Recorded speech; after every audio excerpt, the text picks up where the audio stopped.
What's going on, guys? Welcome back to this channel, or welcome if you're new. If you don't know, we own this small business. We've been operating a grocery store for about 3.5 years now, and that's what this channel is all about. So if you're into, owning your own business or getting involved with a small business one day, this channel is all about that. So please subscribe down below. And I'm going to show you kind of the next step on how we're evolving our store, how we're going to start running this place a little bit less 100% on our own. And a lot of you have been commenting this for a long time now, saying, it's about time to do this. So let's get into this. I'll show you kind of how we came about this process, and I'll give you your usual tour around the store. Thanks for coming by and spending this beautiful 10 to 14 minutes with me today. And if you have a like to drop, I will accept it down below. And I also take credit. So as soon as we opened this store, we knew this main fact. There's a difference between being self-employed and owning a business. When you own a business, it can operate without you. If you can take a couple days off, or focus on another business. When you're self-employed, I find that the definition of that is a little different. You're operating your business as, the sole person that can run it. If you're not there, it doesn't function. If, you need a day off, it's closed. And we kind of been running this business more as self-employed than its own operating business on its own. So there's a very big difference there, and you'll see which one is obviously the better option, where there's systems in place and the business can run without you there.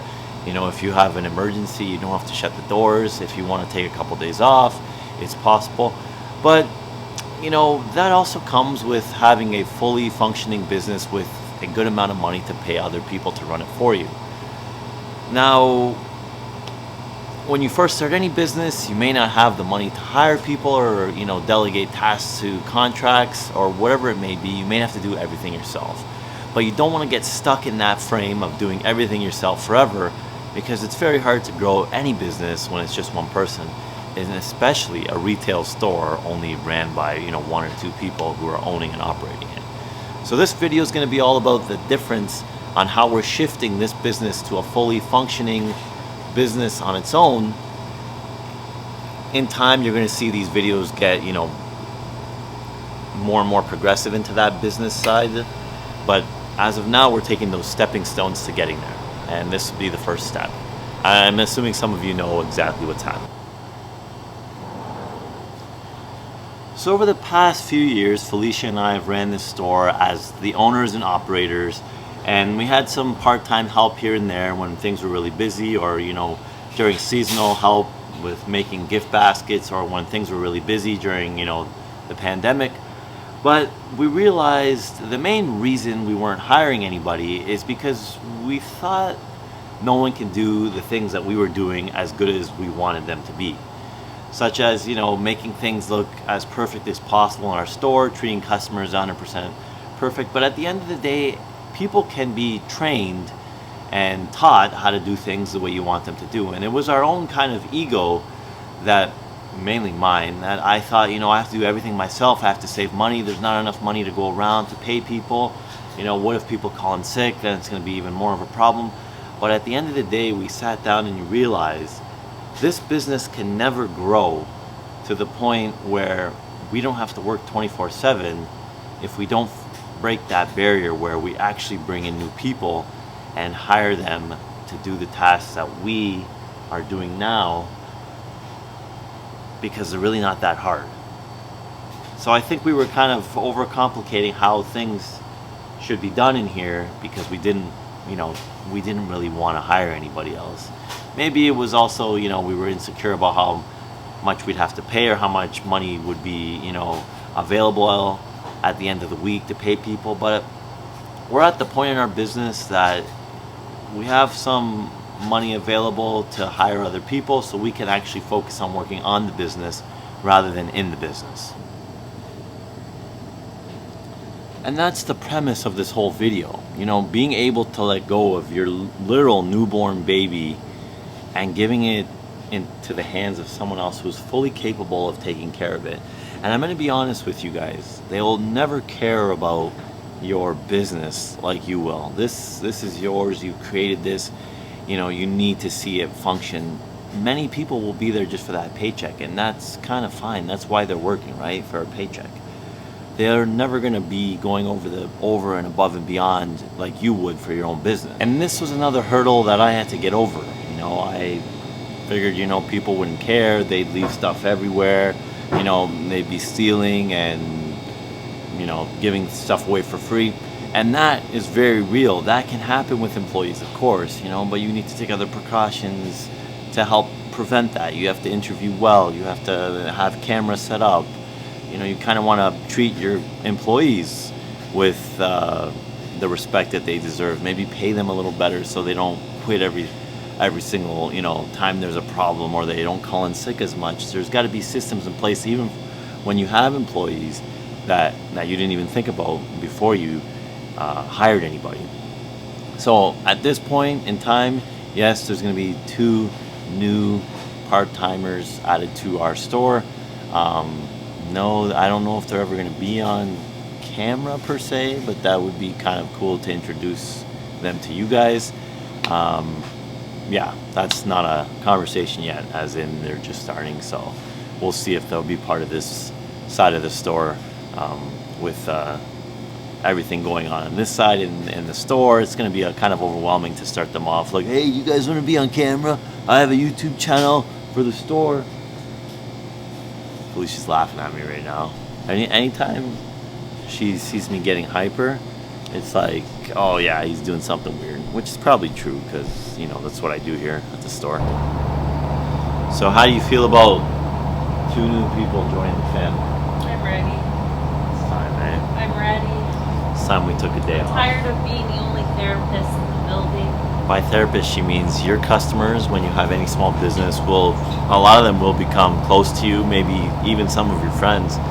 And they will tell you everything that's going on in their life because they get to know you, they start trusting you, and it's kind of helps your business because people walk into like, I got to get some stuff, I got to buy some stuff from this place, and I like the owners and I want to support them, and they listen to me bitch, so I'm good with that, and they're happy with that, so everybody's happy, and this business functions like a well-oiled machine.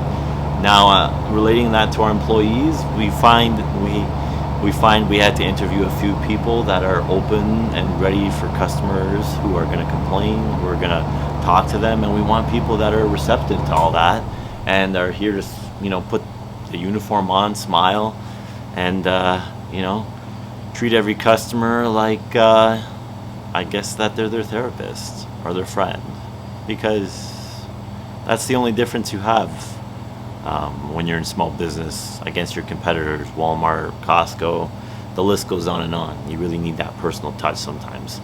So the interview process, I was trying to gauge people's personalities. You want people that are just going to be reliable and ready to put the uniform on and smile pretty much.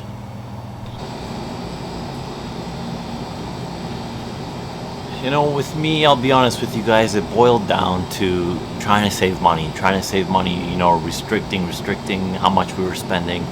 And it was always, why would I hire someone to do that? I can do that myself. Or, certain days aren't busy enough to have employees here. It doesn't make sense. But I got to look at the bigger picture, and it's like, how long can Felicia and I work here 7 days a week almost? Because even though we're closed one day to stock the shelves, and just take a break from customers, how long can you really work like that without going crazy and without, realizing you literally have no life?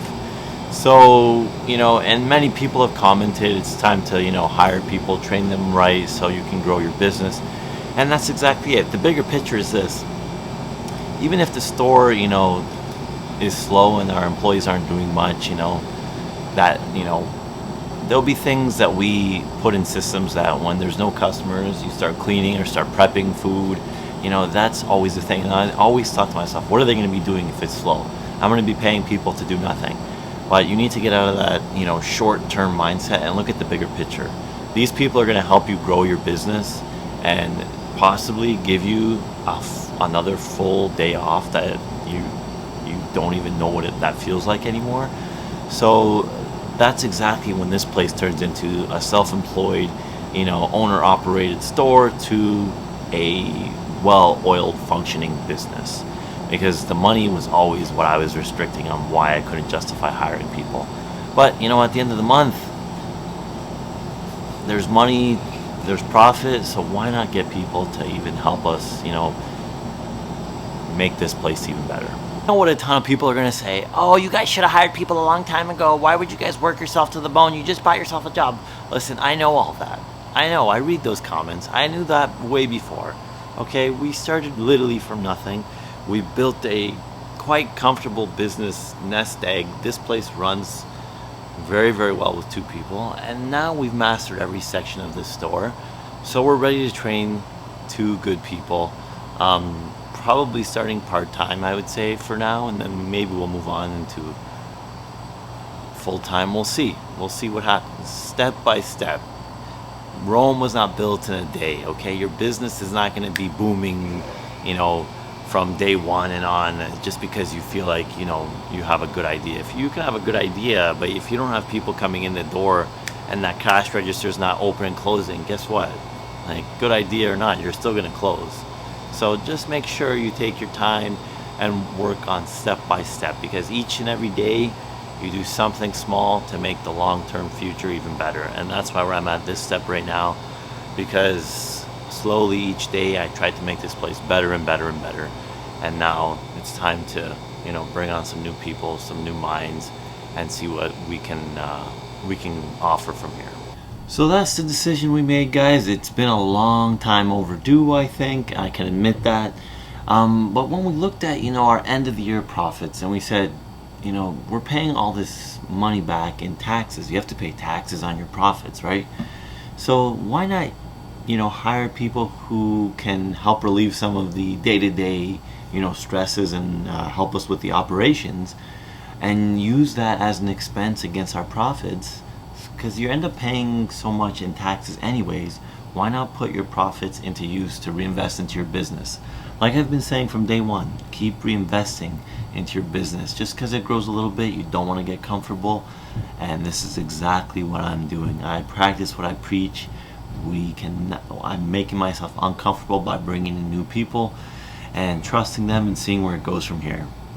I hope you guys took some true business lessons from this video, and see the struggle that I go through running a place like this, and give you kind of the back end on running a small business.